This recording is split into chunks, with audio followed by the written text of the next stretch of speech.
하나님의 성품. 여러분 한번 교재에 목차를 좀 한번 펴보시겠어요? 예, 목차. 우리가 그동안 무엇을 배웠는지 제목만 봐도 그 내용이 다 기억나기를 바랍니다. 자, 목차를 보게 되면요. 우리 1과에서 뭐 배웠죠? 네, 진리가 너희를 자유케 하리라. 자, 2과는요. 성경의 맥이고요. 3과는요. 그리스도인은 누구인가? 자, 4과는 뭡니까? 기도에 대해서 배웠고 5과는요. 네, 성령 인도에 대해서 배웠어요. 6과 7과는요. 기본 교리에 대한 정확한 이해 1번, 2번 배웠고 이제 오늘 8과 우리 하나님의 성품에 대해서 나누도록 하겠습니다. 여러분 가지고 계신 교재에 75쪽을 펴보시면 되겠습니다. 75쪽을 보면요. 이제 기본 요절 암송이 있는데요. 맨 아래 하나님의 성품에 대한 요절입니다. 요한복음 10장 10절 말씀 우리 같이 읽겠습니다.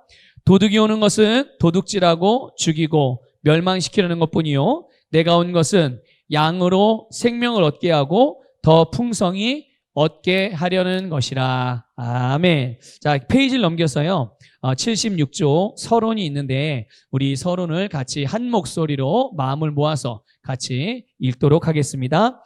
우리의 아버지이신 하나님도 성품을 가지고 계십니다. 그 성품은 불변하시며 언제라도 그 성품을 벗어나지 않으십니다. 그러나 많은 사람들은 하나님의 성품을 오해함으로 사탄의 올무에 걸려 하나님을 원망하며 단 하나뿐인 우리의 공급자로부터 멀어지게 되기도 합니다. 말씀에 나와 있는 하나님의 성품은 우리가 과거에 겪었던 어떠한 경험이나 이론보다 더 우선적으로 우리 안에 사상화되어야만 모든 사탄의 괴계를 능히 이길 수 있습니다. 네, 아멘. 그렇습니다. 하나님께는요, 하나님의 고유한 성품이 있어요. 그런데 우리가 하나님의 말씀을 보든지 또 기도를 한다든지 우리가 믿음의 삶을 살아가는 이 신앙의 삶, 그리스도인으로 살아가는 데 있어서 이 하나님의 성품에 대하여 잘 알지 못하든지 아니면 오해를 한다면 우리는 모든 신앙생활에서 굉장히 어려움을 겪게 될 수밖에 없어요. 그러면 우리가 이 하나님의 성품을 꼭 이렇게 분명하게 바로 알고 이해해야 되는 이유가 있습니다. 그 중에 하나가 뭐냐면 하나님과 우리 사이를 이간하려고 하는 사탄의 거짓말에 속지 않기 위해서 우리 하나님의 성품을 정확하게 배워서 알고 있어야 됩니다. 누구에게 속지 않기 위해서요? 사탄에게. 하나님과 우리는 자녀와 아버지의 관계잖아요. 하나님과 우리는 하나 된 관계인데 거기에 사단이 이간질을 해서 하나님은 속일 수 있어요? 못 속여요? 사람은 속일 수 있어요? 못 속여요? 속일 수 있어요. 하나님은 못 속이지만 마귀가 사람은 속일 수 있기 때문에 우리가 하나님의 성을 잘 알지 못하면 마귀의 속임수에 넘어가서 잘못된 정보에 의해서 하나님을 오해할 수가 있거든요. 이거를 방지하기 위해서 우리는 하나님의 성을 바르게 배워야 되는 것입니다. 자, 두 번째 이유는요. 뭐냐면 우리가 끝까지 하나님을 신뢰하면서 하나님으로부터 끊임없는 공급을 받을 수 있기 위해서 우리가 하나님의 성품을 배우는 것입니다. 그러니까 우리가 하나님의 성품을 제대로 알 때, 바르게 알 때 하나님은 우리에게 지속적으로 하나님의 축복들을 공급해 주시잖아요. 우리가 삶에서 필요한 모든 분야들의 모든 필요들을 하나님께 주신 축복, 이 하나님으로부터 이 공급이 되어지게 되는데 우리가 하나님을 오해하면 어떤 일이 생길까요? 하나님으로부터 오는 공급 그 통로가 차단이 돼요. 다시 말하면 우리의 믿음에 문제가 생긴다는 얘기예요. 믿음을 잘못 사용하든지 잘못 발휘하게 돼서 하나님은 계속 우리의 공급해 주시지만 정작 우리는 계속 공급받는 게 아니라 공급받았다가 말았다가 받았다가 말았다가 그러니까 전진했다 멈췄다 전진했다 멈췄다. 주님이 우리에게 원하시는 것은 항상 전진하는 건데 그것과 하나님이 원하시는 바와 다른 모양들이 하나님의 백성들에게서 나타날 수 있는 거예요. 어떨 때요? 하나님의 성품을 제대로 알지 못할 때. 그래서 우리는 그래서 하나님의 성품을 바르게 알아야 돼요. 세 번째, 우리가 하나님의 성품을 바르게 알고 잘 배워야 되는 이유는요. 우리도 그리스도인도 아버지 되신 이 하나님의 성품을 따라서 이 땅 가운데에서 하나님과 같은 성품을 나타내며 살기 위해서 우리는 하나님의 성품을 잘 배우고 잘 알고 있어야 되는 거예요. 우리가 아무리 하나님과 같이 기능하고 살려고 마음 먹어도 내가 하나님이 어떤 분인지 잘 모르면 우리는 우리의 삶에서 그렇게 살아낼 수가 없거든요. 그렇기 때문에 우리는 하나님의 성품을 정확하게 알아야 돼요. 그래서 여러분, 우리가 하나님의 성품에 대하여 모른다든지 아니면 알긴 아는데 잘못 알고 있어서 오해하고 있어서 여러분의 믿음이 온전하게 기능하지 못하는 일이 없어야 될 줄 믿습니다. 그것을 위해서 오늘 우리가 이 8과를 통해서 하나님의 성품의 8가지 성품을 하나하나 우리 좀 간단하게 살펴보도록 하겠습니다. 먼저 첫 번째 하나님의 성품은 하나님의 선하심입니다. 하나님은 어떤 분입니까? 선하신 분이에요. 그러면 반면에 마귀는 어떤 존재일까요? 네, 그렇죠. 여러분, 이거는 항상 기억하셔야 돼요. 하나님은 100% 선하신 분, 항상 선하신 분. 마귀는요, 100% 악한 놈. 이거 악한 분 이러면 안 돼요. 악한 놈. 하여튼 어떤 모양으로 꾸며도 사탄 마귀는 악한 존재라는 것을 기억하십시오. 그러니까 하나님은 항상 선하시고 좋은 분이라는 것을 여러분 절대로 잊지 말아야 돼요. 내가 삶에서 어떤 어려운 환경이나 원치 않는 그런 고난을 당한다 할지라도 이 하나님에 대한 성품에 대해서 여러분 잘못 이해하시면 안 되는 거예요. 내가 어떤 경험을 하든 하나님의 성품은 달라져요, 안 달라져요? 달라지지 않아요. 항상 어떤 분이라고요? 선하신 분. 당연히 그렇기 때문에 항상 선하시기 때문에 선하신 하나님이 하시는 일은 항상 옳은 일이라는 것을 믿으시길 바랍니다. 우리 말씀으로 이 선하신 하나님에 대해서 성경은 뭐라고 말씀하고 있는지를 우리가 확인을 좀 해보도록 하겠습니다. 야고보서 1장 17절 우리 같이 읽겠습니다. 시작. 모든 좋은 선물과 모든 온전한 선물이 위로부터 곧 빛들의 아버지께로부터 내려오나니 그분께는 변화도 없고 회전하는 그림자도 없으시니라. 아멘. 잘 보세요. 모든 좋은 선물 그리고 모든 온전한 선물이 어디로부터 온다고요? 네, 위로부터. 다시 말하면 아버지 하나님으로부터. 그러니까 우리 하나님으로부터 오는 건 다 어떤 거라고요? 다 좋은 거, 다 온전한 것만 온다는 것을 여러분을 반드시 믿으시길 바랍니다. 이게 선하신 하나님이 우리에게 베푸시는 놀라운 은혜죠. 자, 시편 100편 5절 읽어보겠습니다. 시작. 이는 주께서 선하시고 그의 자비는 영원하며 그의 진리가 모든 세대에 지속되기 때문이라. 아멘. 자, 주님은 선하신 분이라고 시편 기자도 고백을 해요. 그래서 그 선하신 분의 선하신 진리가 모든 세대에 계속된다. 그 진리가 모든 세대를 자유케 하고 모든 세대를 좋게 만들고 모든 세대를 온전하게 만든다는 것. 여러분 믿으시길 바라요. 자, 시편 23편 6절 읽겠습니다. 시작. 진실로 선하심과 자비하심이 내 생애의 모든 날 동안 나를 따르리니 내가 주의 전에 영원히 거하리로다. 아멘. 보세요. 선하시고 자비하신 주님이 어떻게 한다고요? 예? 내 생에 내가 살아가는 모든 날 동안 나를 따라다녀요. 나를 따라다녀요. 우리의 삶 아까 보셨죠? 선하신 하나님은 선하시기 때문에 그분이 행하시는 것은 다 옳고 선하고 우리에게 항상 좋은 것과 온전한 것을 주시는 분. 그러니까 그분의 선하심이 나를 항상 따라다닌다는 얘기는 이 모든 것들이 다 우리에게 내가 이 땅을 살아가는 동안 계속 어떻게 된다는 얘기예요? 계속 공급되어지는 거예요. 여러분 이런 하나님을 우리가 어떻게 내가 조금 어려운 일이 겪는다고 내 마음과 생각대로 뭔가 조금 더디되는 것 같다고 한다고 해서 이런 하나님을 우리가 어떻게 하나님 이럴 수 있어요? 하나님 나 안 사랑하는 거 아니야? 하나님은 좋은 분이 아닌가 봐. 나한테만큼은. 이런 생각을 어떻게 할 수 있어요? 예? 하나님은 누구에게나 언제나 여러분 모든 분야에서 여러분 선하신 분이라는 것을 믿으시길 바랍니다. 자, 여러분 우리 요한복음 10장 10절을 한번 볼까요? 자, 요한복음 10장 10절 읽어보겠습니다. 시작. 도둑이 오는 것은 도둑질하고 죽이며 멸망시키려고 오지만 내가 온 것은 양들로 생명을 얻고 더 풍성히 얻게 하려 함이라. 아멘. 자, 보세요. 훔치고 죽이고 멸망시키는 건 누가 하는 일? 네. 그러니까 여러분, 삶에서 뭔가가 빼앗겨진다든지, 뭔가가 잃어버려진다든지, 뭔가가 멸망하는 길로 가는 이런 일들이 벌어진다. 그러면 이거는 여러분, 무조건 누구가 하는 일이라고요? 네, 마귀가 하는 일이에요. 사탄이 하는 일이에요. 그걸 알면서도 쫓아간다는 것은 내 스스로가 마귀가 내 인생에 들어와서 내 삶을 좌지우지할 수 있도록 내가 허용해 주는 거예요. 절대 이런 일이 있어서는 안 될 줄 믿습니다. 그런데 예수님은 어떤 분이세요?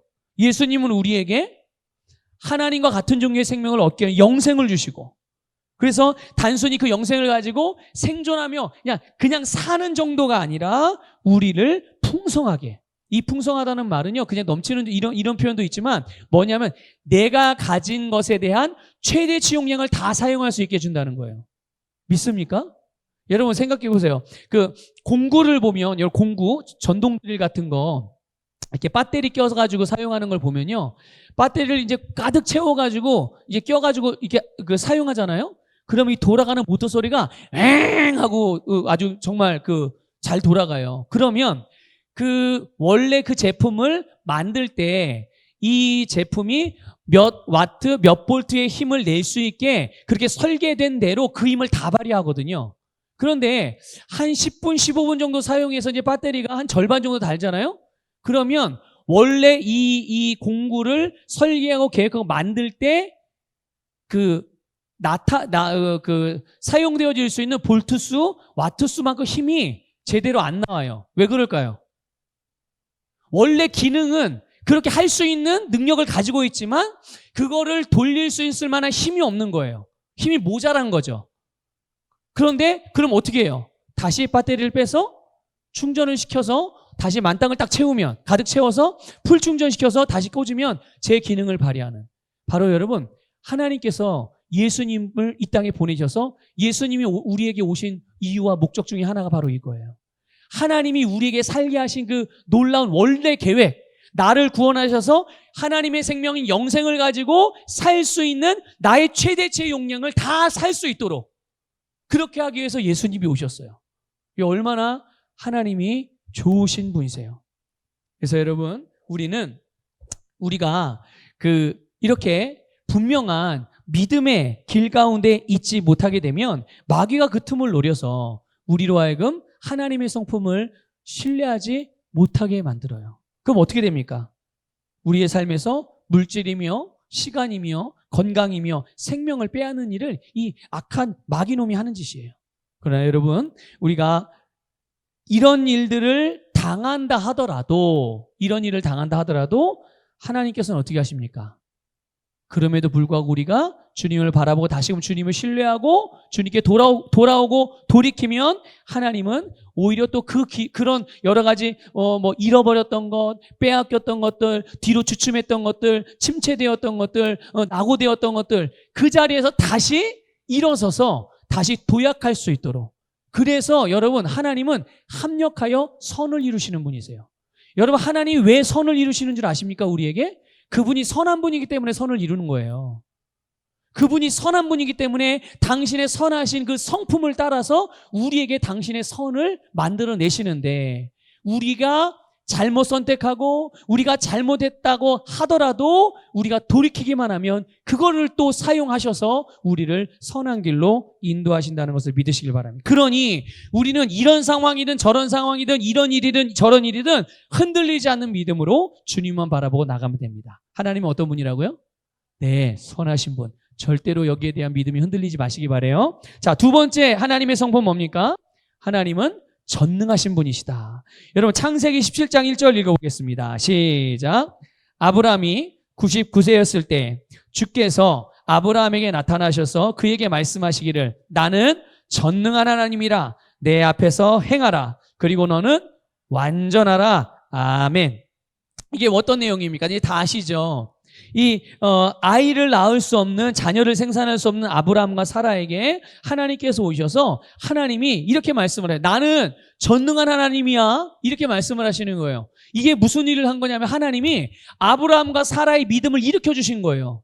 하나님을 알게 하심으로 하나님이 어떤 분인지를 말씀해 주심으로, 그러니까 하나님의 말씀은 곧 우리의 믿음을 세워준다는 것을 깨달으시길 바랍니다. 믿음이 흔들립니까? 믿음이 연약해지려고 합니까? 말씀을 들으십시오. 말씀을 고백하십시오.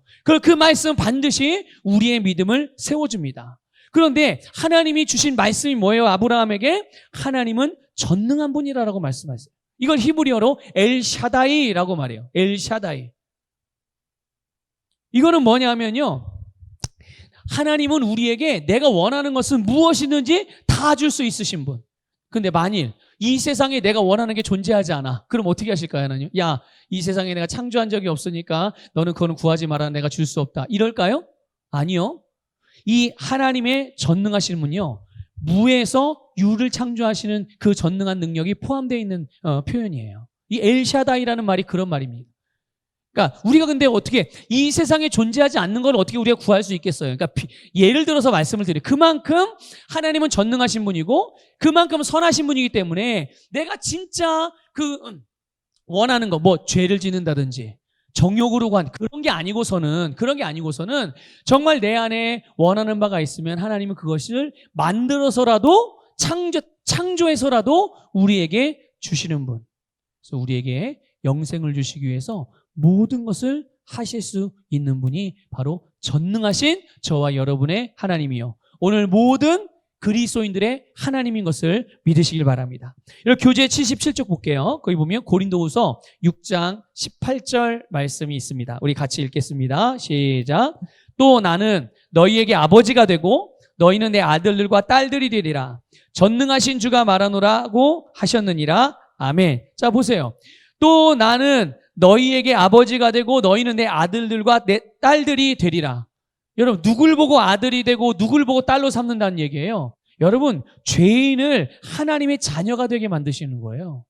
어떻게 죄인을 하나님의 자녀로 만드십니까?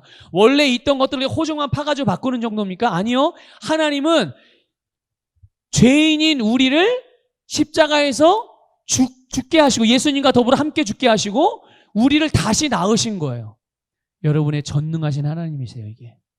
전능하신 하나님은 죄인이었던 우리를 십자가에서 예수님과 함께 죽게 하시고 우리를 새 사람으로 다시 지으셔서 다시 낳으셔서 이제는 우리가 마귀의 자식도 아니고 더 이상 죄인도 아닌 하나님의 자녀요, 의인이요, 의의 본성을 가지고 사랑의 삶을 살아가며 의의 열매를 맺는 하나님의 아들, 딸이 되었음을 믿으시길 바랍니다.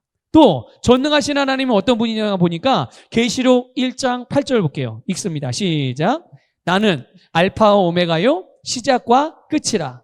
주 곧 지금도 계시고 전에도 계셨고 앞으로 오실 전능하신 분이 말하노라. 아멘. 여러분, 하나님은 시작과 끝이세요. 시간을 창조하신 분, 시간의 주인이신 분, 그럼에도 불구하고 시간이나 공간의 제약을 받지 않으시고 그것을 뛰어넘어 영원한 세계 속에 존재하는, 영원한 시간대 속에 존재하시는 이 놀라운 전능하신 하나님. 여러분, 그분이 저와 여러분의 아버지이심을 믿으시길 바랍니다. 그러니까 여러분, 하나님이 못하는 일이 있어요, 없어요? 네.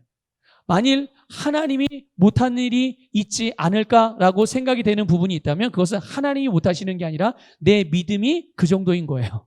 내 믿음이. 하나님은 우리의 믿음과 상관없이 하나님의 성품은 절대로 변하지 않습니다.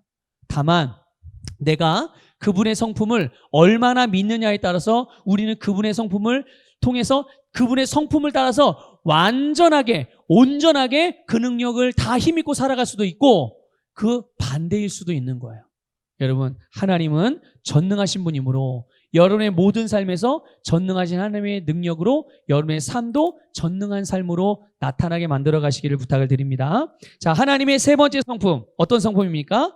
하나님의 공의로우심. 하나님은 공의로우신 분이에요. 그렇기 때문에 여러분, 하나님은요, 약속한 것은 반드시 지키십니다. 하나님은 약속하신 것, 이걸 다른 말로 표현하면 이런 거예요. 하나님은 당신이 말씀하신 것은 반드시 행하시는 분. 예, 하나님이 말씀한 거는요, 반드시 행하시는 분. 하나님이 우리에게 말씀하신 것은 반드시 행하시는 분이에요. 그리고 하나님은요, 당신이 세운 원칙을 깨뜨리시는 일이 있어요, 없어요?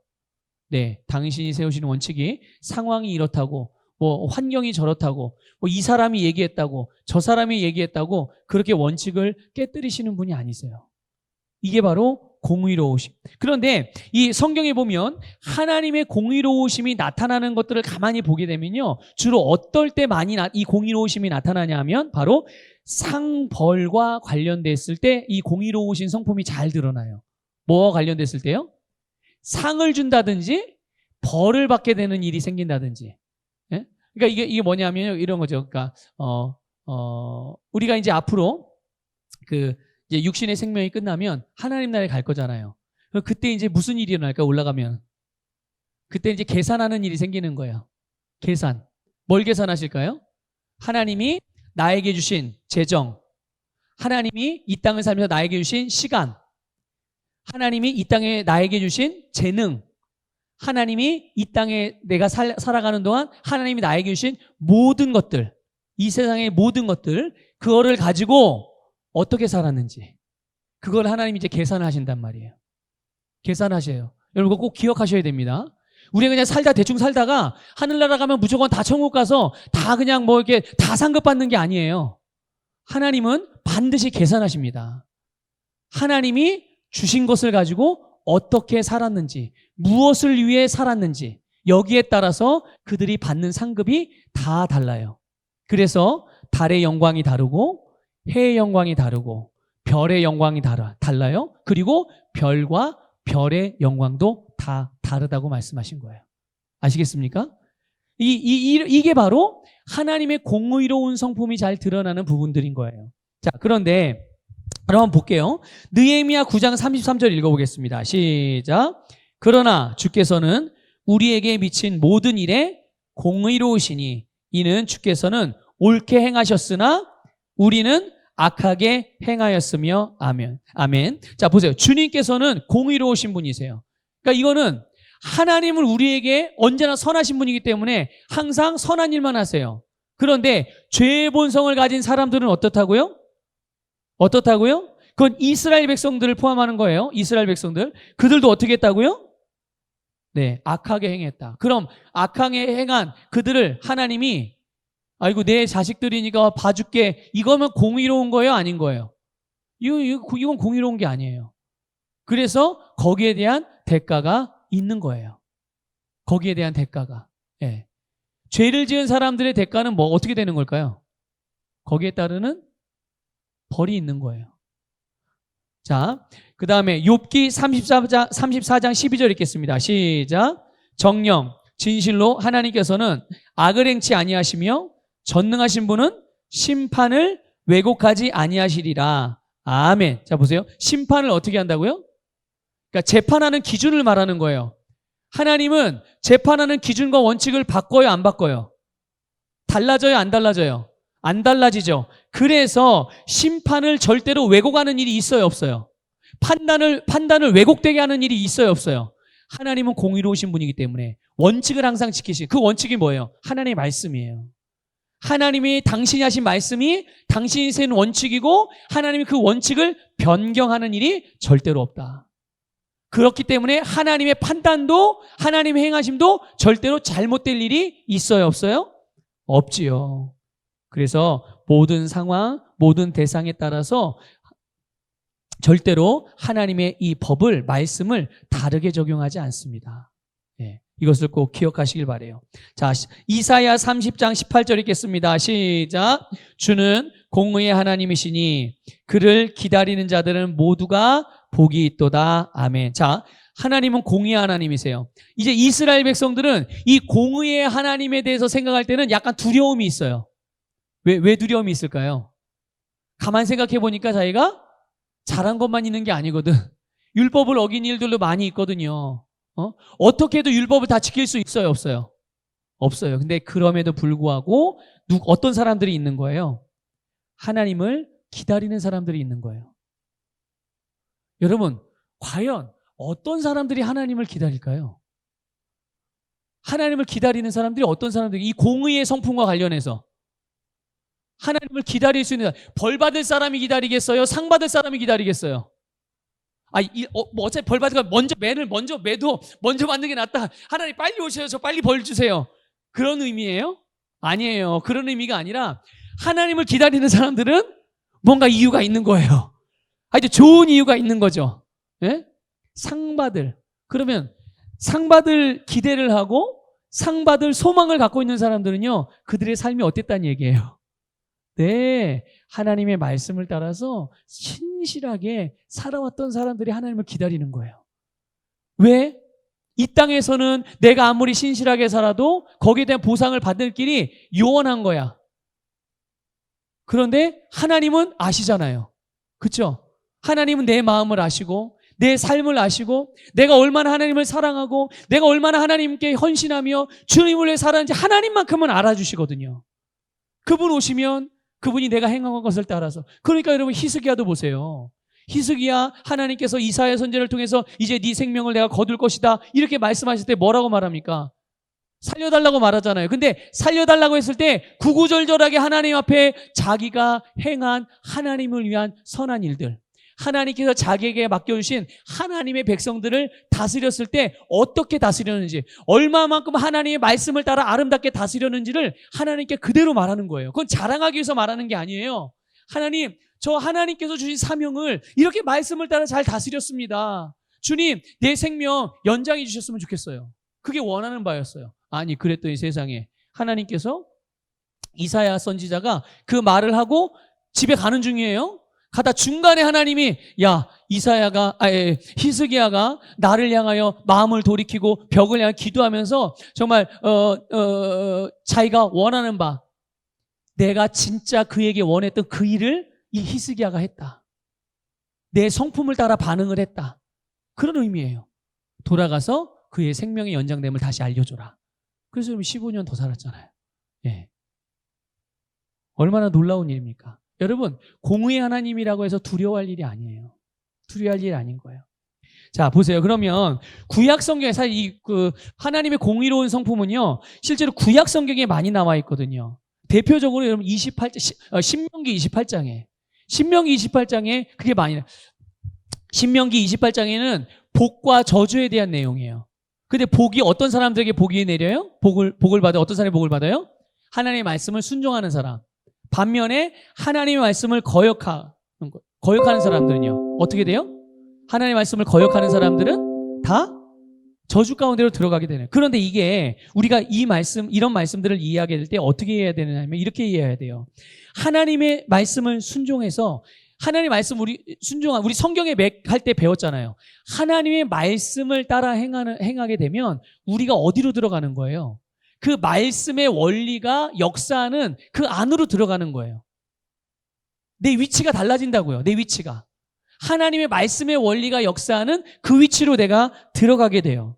그러면 그 축복의 원칙 안으로 들어가면 어떻게 되냐면 자동적으로 복을 받는 일이, 축복의 열매들이 맺혀질 수밖에 없는 거예요. 근데 반대로 하나님의 말씀을 거역하면 어떻게 돼요? 내 스스로가 내 위치를 저주가 있는 자리로 내가 들어가게 되는 거예요. 그럼 어떻게 됩니까? 당연히 거기에는 자동적으로 그 선택에 따른 사망의 저주가 맺는 열매들을 그의 인생에서 보며 살게 되는 거죠. 그런데 이런 거를 보면서 하나님의 계시가 어느 정도는 밝지 못하고 어두웠던 구약 백성들이 볼 때는 우리가 하나님에게 잘못하면 하나님이 벌을 주시는 분이구나, 하나님이 무섭고 두려운 분이구나, 이렇게 두려운 심판자로 인식하게 되는 거예요. 자, 그러면 오늘 우리는요, 신약 이후의 시대를 살아가는 오늘 우리들은 어떻습니까? 신약 성경으로 오면 완전히 달라져요. 이게 완전 달라집니다. 어떻게 달라졌냐면, 여러분 보세요. 구약 성경에서는 율법을 통해 율법을 주셨잖아요, 하나님이. 근데 율법을 다 지킬 수 있어요, 없어요? 못 지켜요. 왜 못 지켜요? 계명이 너무 많아서요? 아니에요. 계명이 많아서 못 지키는 게 아니에요. 그의 본성이 죄의 본성인지라 아무리 율법을 다 지키려고 해도 그 본성으로 인하여 자꾸만 실수와 죄가 자꾸만 나타나게 되는 거예요. 그래서 못 지키는 거예요. 개수가 많아서 못 지키는 게 아니라, 계명이 많아서 못 지키는 게 아니라. 그런데 예수님이 오신 후에 하나님께서 이 율법이 요구하는 그 완전함, 율법을 다 지켜내는 완전함을 누구를 통해서 만족시켰습니까? 예, 예수님에게. 예수님에게 율법의 저주를 다 우리를 대신해서 율법의 저주를 담당하게 하셔서 율법이 요구하는 완전한 의, 그거를 여러분 그 요구를 다 채우게 하신 줄 믿으시길 바랍니다. 그래서 어떻게 된 거예요? 이제 하나님은 사실 구약 백성들을 하나님께서요 그들을 축복하실래야 완전하게 축복하실 수가 없었어요. 왜 그럴까요?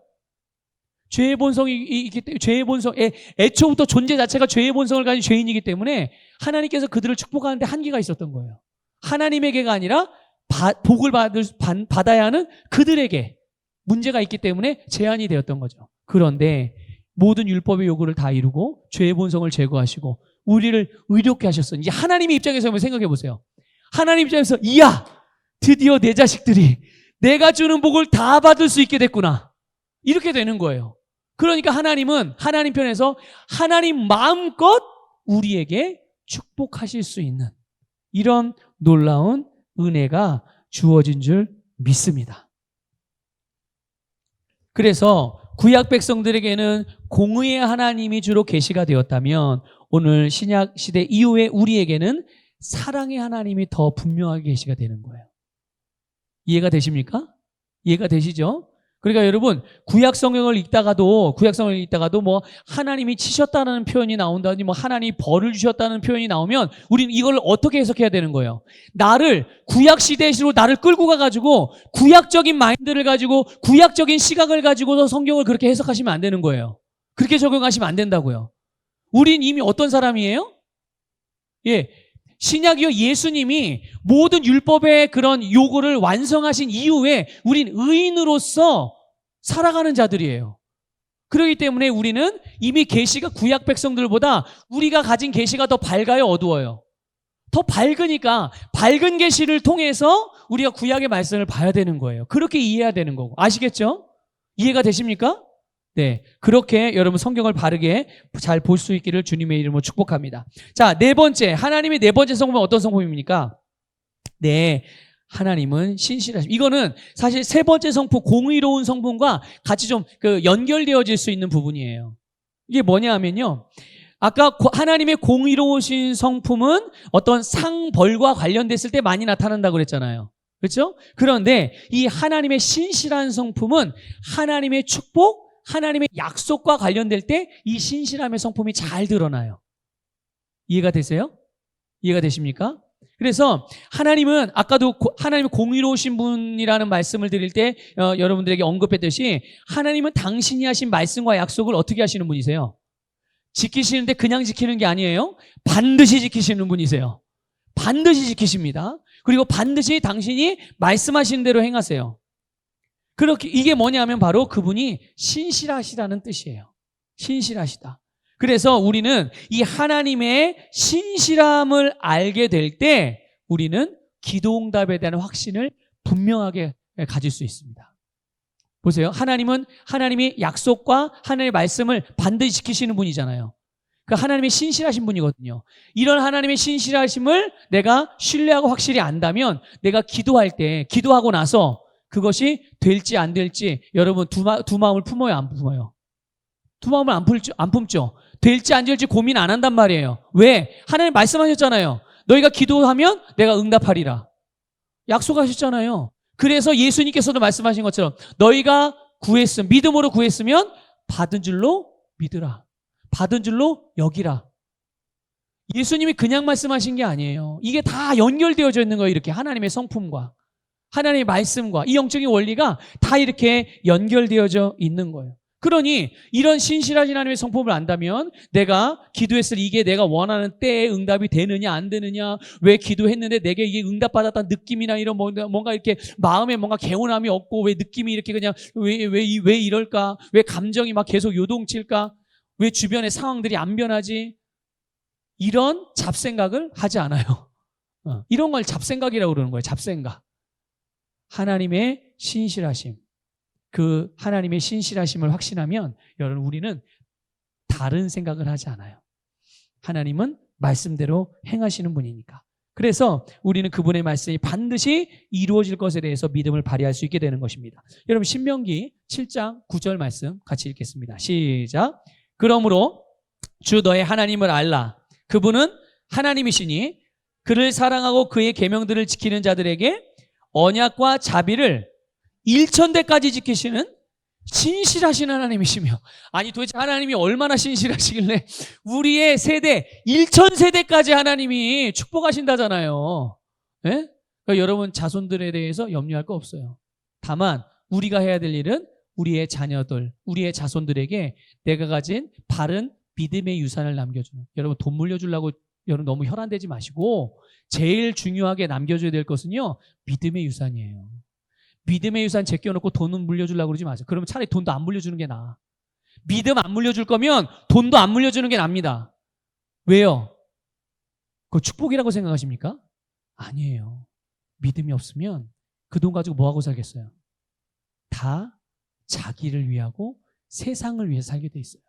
바르게 사용하지 못한다는 얘기예요. 그래서 여러분 무엇보다 여러분이 가진 바른 믿음, 항상 부모는 자기의 자식에게 첫 번째 물려줘야 될 게 바른 믿음의 유산을 남겨주셔야 돼요. 그래서 그 믿음을 통해서 하나님이 나에게 부어주신 재정의 축복, 복받은 그 재정, 그 복받은 믿음으로 온 재정을 물려주셔야 되는 거죠. 그렇죠? 그 믿음으로 말미암아 하나님이 축복하신 기업을 물려줘야 되는 거예요. 세상 방법으로 온갖 수단과 방법 가리지 않고 다 싹싹 긁어 모아가지고 그래 너 이거 있으면 잘 살 수 있을 거야 라고 물려줬다가는 큰일 납니다. 예. 여러분 하나님은 신실하신 분이시기 때문에 여러분 1000대까지 지켜주시는 분이세요. 여러분의 믿음의 유산을 통해서 이 신실하신 하나님의 신실한 은혜가 여러분의 자자손손 1000대 그 1000대, 만대까지 주님 오시는 그날까지 이 놀라운 축복이 여러분의 가문에 나타나게 되기를 주님의 이름으로 축복합니다. 여러분 시편 119편 86절 말씀 읽겠습니다. 시작. 주의 모든 계명들은 신실하나이다. 그들이 부당하게 나를 박해하오니 나를 도우소서. 아멘. 주님, 이 주님의 모든 계명은 어떻게 하다고요? 하나님이 신실하시니까 당연히 하나님. 여러분 보세요. 우리 제가 아는 우리 장로님은 정말 좋으신 분이세요. 이분은 저한테 거짓말 하신 적이 없어요. 이분은 저에게 항상 신실함을 보이셨어요. 그렇기 때문에 저는 장로님이 어떤 말을 해도 믿을까요? 안 믿을까요? 믿어요. 근데 옆에서 누군가 어디 다른 교회 다니는 성도님이 누가 와가지고 목사님, 김대한 장로님 요즘 이상해요. 목사님한테 거짓말하는 것 같아요. 그때 뭐라고 말했죠? 그거 아니에요, 목사님. 그거 아니에요, 목사님. 잘못 알고 계신 건데요. 그거 다시 확인해 보셔야 돼요. 이런 말을 누가 했다고 해봅시다. 그럼 제가 누구 말을 믿을까요? 저는 누군가가 우리 장로님에 대해서 그렇게 얘기하면 저는 그거 귀뚱으로도 안 듣습니다. 확인해 볼 필요가 없어요. 제가 살아오면서 함께하면서 겪었던 장로님은 그 사람이 말하는 그런 분이 아니에요. 두말할 필요도 없고 다시 생각해 볼 필요도 없는 거예요. 네. 그런 게 신실한 겁니다. 그런 관계가 신실한 관계세요. 신실하신 하나님이 말씀했기 때문에 그분이 말한 내용도 어떤 거예요? 당연히 신실할 수밖에 없죠. 당연히 신실할 수밖에 없어요. 그런데 그분의 신실하신 말씀이 어떻게 한다고요? 나를 부당하게 박해한다든지 나를 괴롭게 만드는 그 원수 대적들로부터 나를 도우셔서 구하신다는 것을 믿으시길 바랍니다. 이게 신실하신 하나님이세요. 자, 로마서 3장 3절 읽어볼까요? 시작. 어떤 자들이 믿지 아니하였다면 어찌하겠느냐? 그들의 믿지 아니함이 하나님의 신실하심을 무효화시키겠느냐? 아멘. 자, 보세요. 누군가가 하나님의 신실하심을 믿지 않았어요. 그러면 그 사람이 믿지 않는다고 하나님의 신실한 성품이 달라져요? 변합니까? 우리가 어떻게 믿느냐 안 믿느냐 상관없이 하나님은 태초부터 영원까지 계속 신실하신 분이세요. 사람들이 믿든지 안 믿든지 그분의 신실하심은 변하지 않는 진리이고, 그렇기 때문에 여러분 그분의 말씀은 반드시 어떻게 된다고요? 이루어진다. 그러므로 그렇기 때문에 그분의 말씀에는 우리가 항상 어떻게 반응할 수 있는 거예요? 믿음으로 반응할 수 있는 거예요. 왜? 하나님은 신실하신데 그분의 말씀은 반드시 이루어지니까. 그러니까 당연히 우리는 그분의 말씀을 신뢰할 수밖에 없죠. 자, 교재 78쪽 보겠습니다. 자, 그러면 하나님의 신실하심이 어떻게 나타나는가? 먼저는 약속에 대해서 신실하세요. 하나님의 약속. 자, 고린도서 1장 20절 있습니다. 시작. 그분 안에 있는 하나님의 모든 약속은 예가 되기에 우리는 그분 안에서 아멘하고 하나님께 영광을 돌리노라. 아멘. 자, 무엇이든지 하나님이 하신 약속은 어떻게 된다고요? 예가 된다고 그랬어요. 예가 된다는 말은 이루어진다는 말이에요.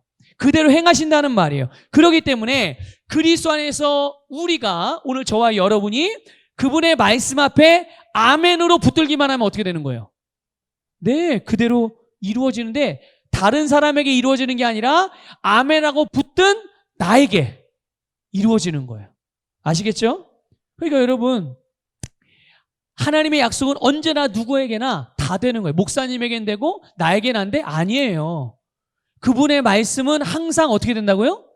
항상 예가 되기 때문에 누구든지 그 말씀을 믿음을 붙들기만 하면 믿는 자에게는 그 말씀이 다 이루어집니다. 자, 부르심. 하나님은 우리를 부르신 부르심에 대하여 신실하신 분이세요. 어떻게? 그 부르심을 이루신다는 것이죠. 자, 데살로니가전서 5장 24절 있습니다. 시작. 너희를 부르시는 분은 신실하시니 그가 또한 이것을 행하시리라. 아멘. 자, 여러분, 장로님 한번 여쭤볼게요. 장로님을, 우리 김대한 장로님을 장로님으로 부르신 분이 누구세요? 하나님이세요. 확실하십니까? 하나님 부르셨어요? 자, 그러면 우리 장로님이 장로라는 직임을, 그 부르심, 장로라는 부르심을 다 감당할 수 있는 능력을 하나님이 주실까요? 안 주실까요? 주실까? 안 주실까가 아니라 이미 주셨죠? 주시고 그 일을 하라고 하신 거니까. 그러면 장로의 직임을 가지고 우리 안산 서부교회와 또 우리 안산 대부지방회와 또 기독교 대한감리의 경기연회, 또 우리 장로님이 살아가는 삶의 어떤 그 장로님의 세상이 있는데 그 안에서 하나님이 우리 장로님이 장로로서 나타낼 수 있는 영광과 나타낼 수 있는 영향력들, 이 모든 것들을 다 할 수 있는 능력을 주셨습니까? 안 주셨습니까? 주셨죠. 그러니 장로로 부르심을 받았으면 그 장로님이 그 장로라는 직임을 다 이룰 수 있도록 하나님께서 어떻게 하신다고요? 네, 다 이루신단 말이죠. 모든 것들을 다 채우시고 그렇게 인도하시는 거예요. 지금 제가 우리 장로님에만 이렇게 예를 들어서 여러분 이해하기 쉽게 예를 들어서 설명을 드렸어요. 성도로 부르셨든 집사님으로 부르셨든 권사님으로 부르셨든 회장으로 부르셨든 부장으로 부르셨든 교사로 부르셨든 성가대로 부르셨든 찬양대로 부르셨든 목사로 전도사로 부르셨든 어떤 직임으로 부르셨든 그 부르심을 하나님이 다 이루신단 말이죠. 그러니 이 하나님의 신실하심을 믿는 자들은 자기 입에서 나는 못해요라는 소리가 나와요, 안 나와요? 나올 수 없죠. 나는 못해요라고 말하는 사람들은, 난 할 수 없어요라고 말하는 사람들은요, 하나님의 신실하심을 안 믿는 사람들인 거예요. 자기가 한다고 생각하는 거예요. 자기가 한다고. 하나님이 우리를 부르셨다면 그 일은 하나님이 이루십니다. 믿습니까? 우리 서복의 모든 성도님들은 이렇게 하나님을 아는 지식으로 충만하고 그 지식을 따라서 영으로 기능하시기를 주님의 이름으로 축복합니다. 자, 하나님의 보호하심. 하나님이 우리를 보호해 주신다고 그랬는데 거기에 대해서 하나님 반드시 신실하게 역사하십니다. 데살로니가 후서 3장 3절 읽습니다. 시작. 그러나 주께서는 신실하시어 너희를 견고케 하시고 악으로부터 지키시리라. 아멘. 우리를 견고하게 하셔서 악으로부터 지켜주심. 여러분, 그러니까 두려워하고 걱정하고 염려할 필요가 없다는 것 믿으시고 모든 염려를 주께 맡겨 버리십시오. 우리가 할 것은 오직 감사로 구하면 됩니다. 믿습니까? 네. 자, 그 다음 사죄의 기도에 대한 이건 뭐냐면 이제 회개 기도를 말하는 거예요. 용서의 기도. 자, 요한일서 1장 9절 있습니다. 시작. 우리가 우리 죄들을 자백하면 그는 신실하시고 의로우셔서 우리 죄들을 용서하시며 모든 불의에서 우리를 깨끗하게 하시느니라. 아멘. 여러분, 우리가 주님 앞에서 죄를 짓게 됐을 때 어떻게 하면 되는 거죠? 네, 자백하고 하나님께 회개 기도하면 되는 거예요. 자, 그러면 우리는 어떻게 될까요? 하나님께서는 우리를 반드시 용서해 주십니다. 용서 안 해주는 게 아니에요. 반드시 용서하세요. 목사님, 그런데요. 제가 죄를 짓고요. 똑같은 죄를 일주일이나 또 짓고요. 또 회개했는데 똑같은 죄를 또 일주일이나 또 짓고요. 회개했는데 한 달이나 똑같은 죄를 또 졌어요. 하나님이 그래도 나 용서해 주실까요? 여러분, 대답을 어떻게 해줘야 되죠? 이런 분들에게? 예라고 대답해야 돼요? 아니요라고 대답해야 돼요? 예죠, 예. 당연히 예입니다. 당연히 예예요.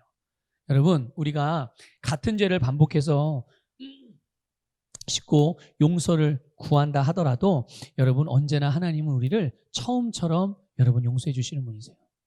믿습니까? 여러분, 그런 하나님을 신뢰하시기 바랍니다. 하나님이 우리에게 회개하라고 말씀하셨고 용서를 구하라고 말씀하셨을 때는 우리에게 회개하면 용서해 주신다는 말씀을 반드시 이루신다는 약속이 들어있어요. 반드시 용서하신다는 하나님의 신실함이 들어있습니다. 이것을 믿으시고 항상 잘못할 때마다 두려워하지 마시고 담대하게 그분의 보좌 앞에 나가서 자백하고 회개하고 돌이키면 그때그때마다 여러분들은 용서받으실 수 있어요. 아시겠죠? 죄졌다고 해서 여러분 절망하지 마십시오. 죄졌다고 해서 여러분 낙심하지도 마시고요. 죄책감이나 정죄감으로 인해서 여러분의 마음을 닫아두고 계시면 안 됩니다. 그거는 마귀가 하는 일입니다. 아시겠죠? 항상 잘못한 것들이 생각날 때마다 그 자리에서 그냥 그 즉시 회개하시면 돼요. 회개는 어려운 게 아닙니다. 내가 진심으로 하나님 앞에 죄를 고백하고 돌이키면 되는 거예요. 여러분, 우리가 여러분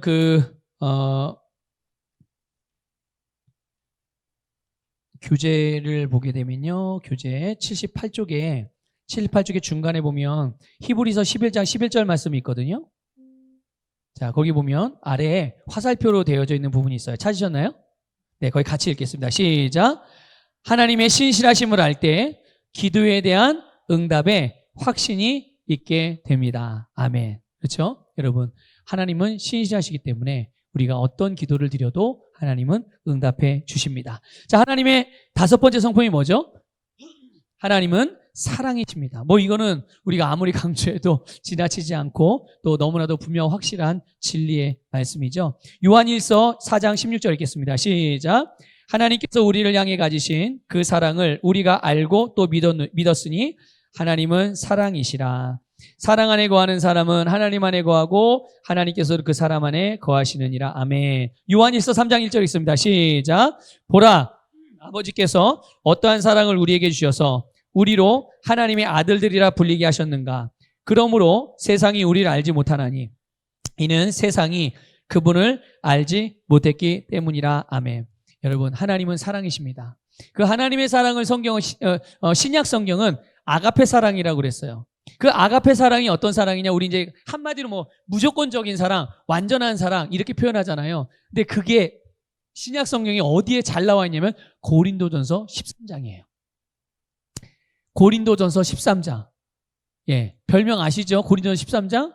고린도전서 13장을 사랑장이라고 부르잖아요. 바로 거기에 나타난 그 사랑이 바로 아가페 하나님의 사랑이에요. 원래는 이 사랑이 하나님만 하시는 사랑이었던 거죠. 죄인은 절대로 할 수 없는 사랑.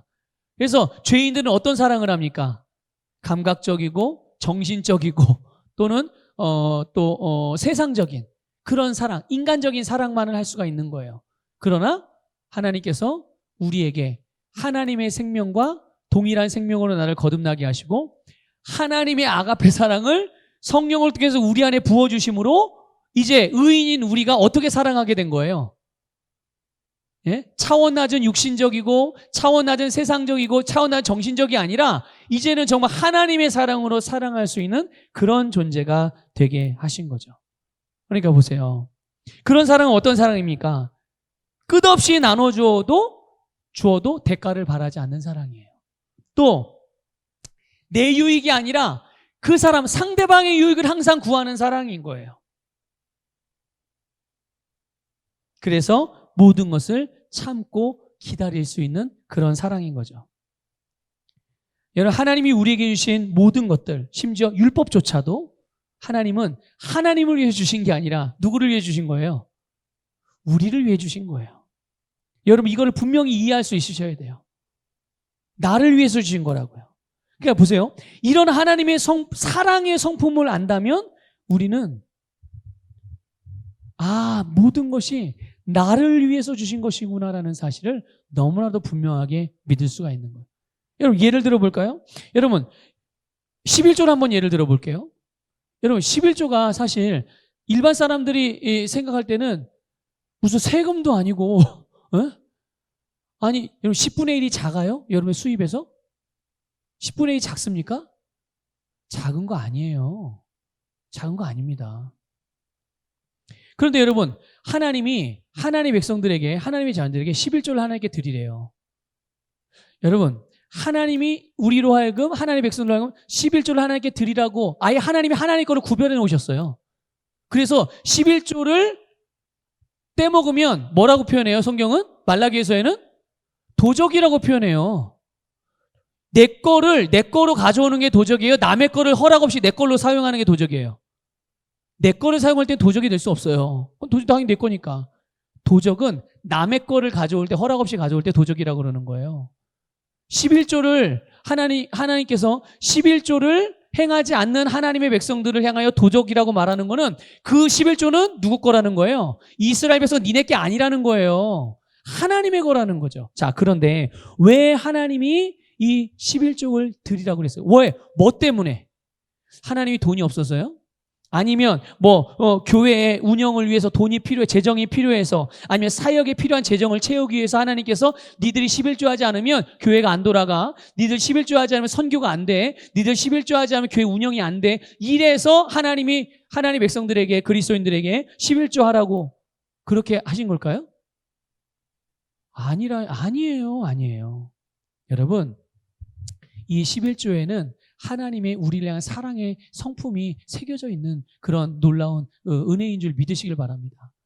그게 뭐냐면 이런 거예요. 이 11조를 통해서 우리는 매 수입이 있을 때마다 우리의 마음의 할례를 하는 겁니다. 어떤 의미에서의 마음의 할례입니까? 대부분 사람들은요, 세상에 묶여 있잖아요. 특별히 물질에 묶여 있어요. 물질이 뭐냐? 우상이 되는 거예요. 물질이라는 우상에 묶여 있어서 그것 때문에 사용할 때 사용하지 못하고, 아니 그것을 얻기 위해서 수단과 방법을 가리지 않고 온갖 세상 방법을 동원하고 하나님도 밀어놓고 믿음도 밀어놓고 사랑도 포기하고 그냥 오로지 돈 성공 이것을 향하여 살아가는 것이 세상 사람들이고, 수많은 그리스도인들 가운데 이런 사람들도 얼마나 많습니까? 자, 그런데 이 물질이라는 우상을 다루게 하는 게 11조예요. 이해가 되세요? 그래서 하나님 앞에 더 정결한 심령으로 스스로 구비하게 되어지는, 이것이 하나님께서 우리에게 11조를 요구하시는 하나님의 마음인 거예요. 여러분, 물질이라는 우상 앞에 사로잡히면 어떻게 됩니까? 예? 마음에 하나님이 아닌 다른 신을 두면 어떻게 돼요? 큰일 나는 거잖아요. 그런데 하나님께서 그런 것들을 예방 차원에서 하나님께서 11조라는 어떻게 보면 선악과도 같은 거죠. 네. 하나님의 것들을 구별해 놓으신 거예요. 이것처럼 여러분, 우리가 하나님의 말씀을 따라서 방향을 정하고 그 말씀을 따라서 행하는 일에 있어서 우리에게 더 큰 자유와 성장이 따라오게 되는 거예요. 하나님의 의도를 알면, 하나님의 성품을 알면, 하나님의 말씀하신 내용의 그 배경, 하나님의 뜻을 알게 되면 그런 것입니다. 여러분, 성경의 모든 말씀은 하나라도 하나님 자신의 유익을 위한 것이 없다는 것을 아시길 바라요. 우리를 보호하고 우리로 하여금 가장 좋은 삶을 살게 하기 위해서 주신 이 사랑의 윤례, 사랑의 법, 사랑의 메시지가 바로 하나님의 말씀인 거예요. 그렇기 때문에 우리가요, 이 하나님의 사랑의 성품을 알고 그 말씀을 보거나 성령의 인도를 받을 때 우린 더보다 정확하게 그분의 뜻을 이해하고 기쁨으로 따를 수 있고요. 당연히 말씀에서 약속하신 좋은 열매들을 우리의 삶에서 풍성하게 맺게 되는 줄 믿으시길 바랍니다. 여러분, 교재 79쪽 펴볼게요. 79쪽에 보면 이제 6번째 성품이 있죠. 무엇입니까? 예, 과거나 현재나 미래가 동일하시. 절대로 변한다, 안 변한다? 하나님의 성품은 절대로 변하지 않아요. 영원불변하시고 언제나 변함없으신 분. 아까도 잠깐 읽었는데 야고보서 1장 17절 읽겠습니다. 시작. 모든 좋은 선물과 모든 온전한 선물이 위로부터 곧 빛들의 아버지께로부터 내려오나니 그분께는 변화도 없고 회전하는 그림자도 없느니라. 아멘. 자, 히브리서 13장 8절 읽습니다. 시작. 예수 그리스도는 어제나 오늘이나 영원토록 동일하시니라. 아멘. 자, 그 아래 갈라디아서 3장 9절 29절 읽겠습니다. 같이 읽겠습니다. 시작. 그러므로 믿음으로 난 사람들은 믿음이 있는 아브라함과 더불어 복을 받느니라. 너희가 그리스도의 것이면 너희는 아브라함의 씨이며 약속에 따른 상속자들이니라. 아멘. 여러분 보세요. 과거에 아브라함의 하나님이 지금 내가 만나고 있고 믿고 있는 하나님이십니다. 여러분, 과거 아브라함이 믿었던 하나님과 오늘 우리가 믿었던 하나님이 달라요, 같아요? 변했어요, 안 변했어요? 네, 변하지 않았고 같은 하나님이세요. 지금 내가 만나고 있는 하나님이 또 우리의 자자손손 천대 이후까지도 지나면서 다음 세대들이 만나고 믿게 될 하나님. 믿습니까? 어제나 오늘이나 내일이나 동일하신. 그래서 하나님이 아브라함에게 복을 주셨다면 오늘 우리에게도 마땅히 그 이상의 복을 주실 것이고, 그리고 우리가 아브라함의 영적 후손으로서 이제 그의 모든 기업에 대한 상속자가 되어져서 우리도 그 기업을 유산으로 받았을 뿐만 아니라 우리의 다음 세대도 동일하게 아브라함의 복과 하나님이 주신 유업을 다 받는다. 믿으십니까? 네, 이게 하나님의 변함없는 성품이세요. 자, 7번째, 하나님은 어떤 분이십니까? 우리에게 자유를 주시는 분이세요. 이거는 이미 우리가 진리가 너희를 자유케 하려는 첫 번째 1과에서 배울 때 나눴던 부분이에요. 우리 요한복음 8장 32절 읽어보겠습니다. 시작. 진리를 알게 될지니 진리가 너희를 자유롭게 하리라고 하시더라. 아멘. 여러분, 진리이신 하나님의 말씀은 우리를 자유롭게 해줘요. 그래서 우리에게 말씀이 우리에게 올 때, 말씀이 우리에게 들려질 때는 항상 우리를 괴롭히는 문제, 우리를 괴롭히는 질병, 두려움, 이런 모든 것들로부터 우리를 완전히 해방해 주시고, 또 우리의 한계를 벗어나서, 그러니까 지금 뭐 별 큰 문제 없이 사니까 그냥 이대로만 살다가 주님 부르시면 가면 되지. 이러고 신앙생활하고 살아간 사람 참 많아요. 예. 그냥 제가 생각할 때 한 100명, 그리스도인이 100명이 있다면 한 7, 80명은 그러고 살지 않을까 생각이 돼요. 지금 은혜는 족하니까 이대로 살다가 주님 오시면. 그런데 여러분, 기억하십시오. 하나님은 우리를 그렇게 인도하지 않아요. 우리에게 그렇게 역사하지 않습니다. 하나님은 항상 우리에게 새로운 것을 보여주세요. 그래서 항상 더 나은 삶, 더 높은 수준의 삶, 더 높은 부르심을 항상 들려주시고 보여주세요. 그런데 목사님, 저는 신앙생활 한 30년 하면서 어느 정도까지는 됐는데 그 이상은 잘 모르겠던데요. 네, 그렇게 생각되시는 분들은 그 순간부터, 그렇게 생각된 그 순간부터 그 다음부터는 여러분들은 하나님께 눈을 열지 않은 거예요. 다시 표현해 볼까요? 이렇게 표현하겠습니다. 그때부터는 하나님의 일에 관심이 없었던 겁니다. 누가요? 내가 그때부터는 하나님의 일에 그럼 누구의 일에만 관심이 있는 거예요? 그때부터는 내 인생, 내 자식들, 내 손주들, 내가 하는 사업, 내가 다니는 직장, 여기에만 관심이 있던 거예요. 여러분, 지금이라도 다시금 하나님의 관심에 여러분의 시선을 돌리시기를 주님의 이름으로 권면을 드립니다. 하나님은 우리에게 더 높은 차원, 내가 더 하나님을 영화롭게 할 수 있는 일들을 계속 보여주신다니까요. 말씀이 올 때 그런 일들이 일어나는 거예요. 근데 보세요. 보여주시고 들려주시고 알게 하신다는 얘기는 뭐가 전제되어 있는 얘기예요? 나를 통해서 그 일을 하시겠다는 얘기예요. 그러니까 우리는 어떤 내용의 말씀이 오고 어떤 성령의 감동이 와도 절대로 두려워할 일이 없는 거예요. 우리는 말씀대로 행하고 성령의 인도대를 따르기만 하면 나를 통해서 하나님은 더 높은 부르심을 향하여 계속 전진하게 해주신다는 것을 믿으시기를 바랍니다. 고린도서 3장 10절 읽겠습니다. 시작. 이제 그 영은 주시니 주의 영이 계시는 곳에는 자유가 있느니라. 아멘. 주의 영이 뭡니까? 성령님이세요. 말씀과 성령님은 항상 함께 역사하세요. 그렇기 때문에 성령님이 역사하시면 거기에도 뭐가 있어요? 당연히 자유함이 있을 수밖에 없어요. 그래서 여러분, 우리는 종의 멍에를 매지 말고 항상 자유함으로 말씀과 성령을 통해 이 우리에게 자유를 주시는, 이 자유롭게 하시는 하나님의 성품을 마음껏 누리시기를 바랍니다. 자, 마지막으로 우리 8번째 성품 뭐죠? 네, 하나님은 외모로 사람을 취하지 않으세요. 다시 말하면 차별하지 않으십니다. 어떻게 차별하지 않느냐? 용모와 신상에 관계없이 사랑하세요. 다시 말하면 외모가 이쁘냐 안 이쁘냐, 뭐 살이 쪘냐 안 쪘냐, 성격이 좋으냐 안 좋으냐, 좋은 옷을 입었냐, 뭐 후진 옷을 입었냐, 이런 거, 좋은 직장 다니냐, 아니면 그냥 알바하는 정도냐, 이런 거 상관없이 하나님은 모든 사람을 사랑하세요. 사무엘상 16장 10절 읽겠습니다. 시작.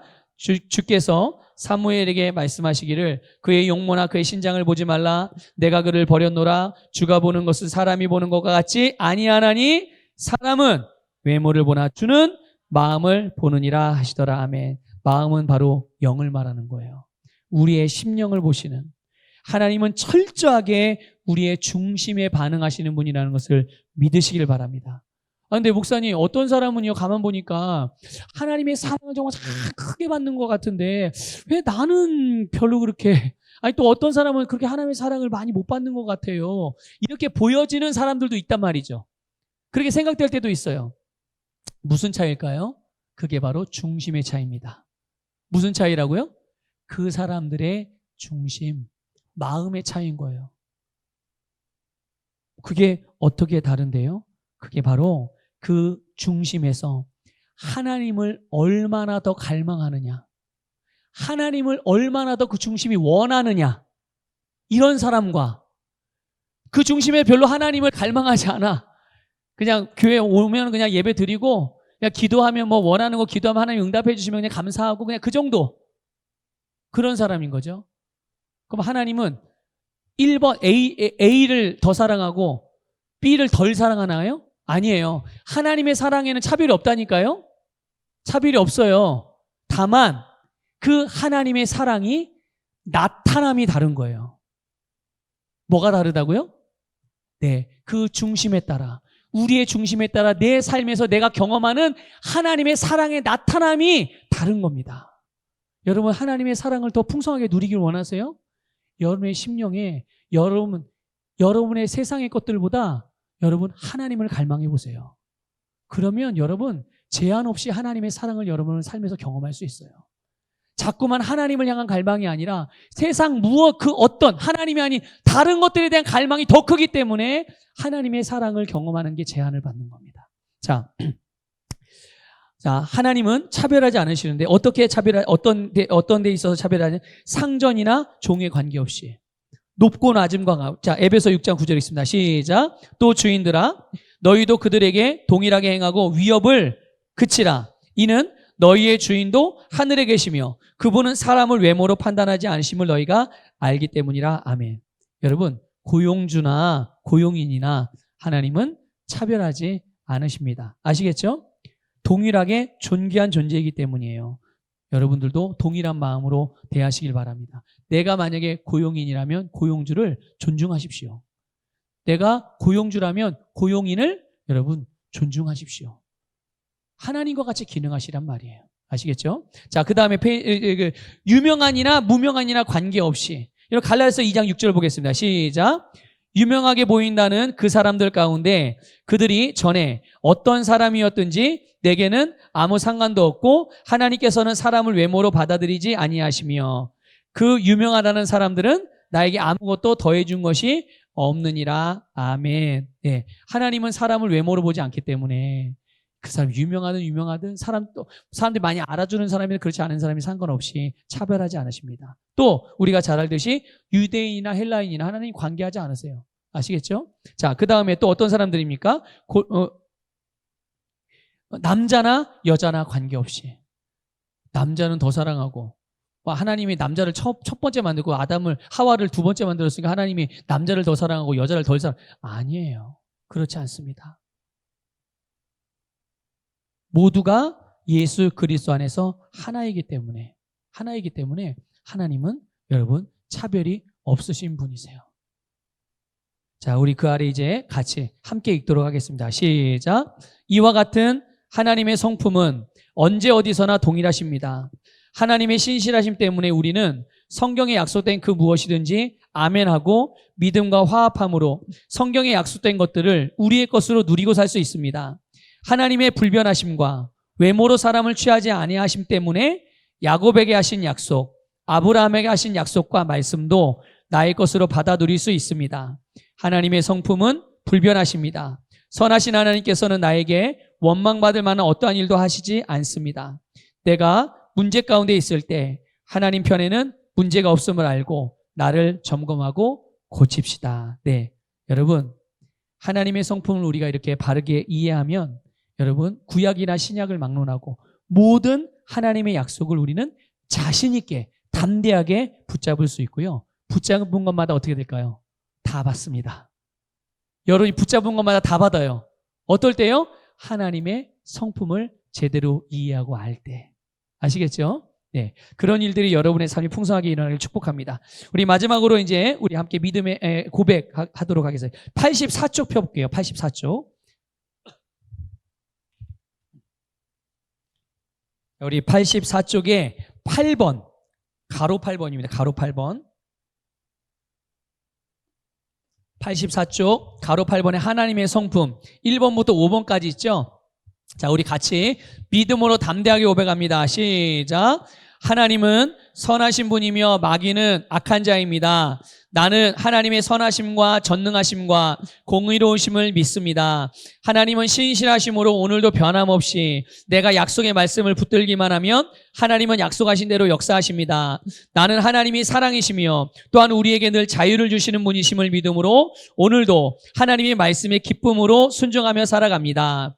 하나님은 과거나 현재나 미래가 동일하시며 외모로 사람을 취하지 아니하시므로 오늘도 신약은 물론이고 구약의 의인들에게 주신 모든 말씀들을 내가 믿음으로 붙들 때 하나님은 내게도 동일하게 역사하십니다.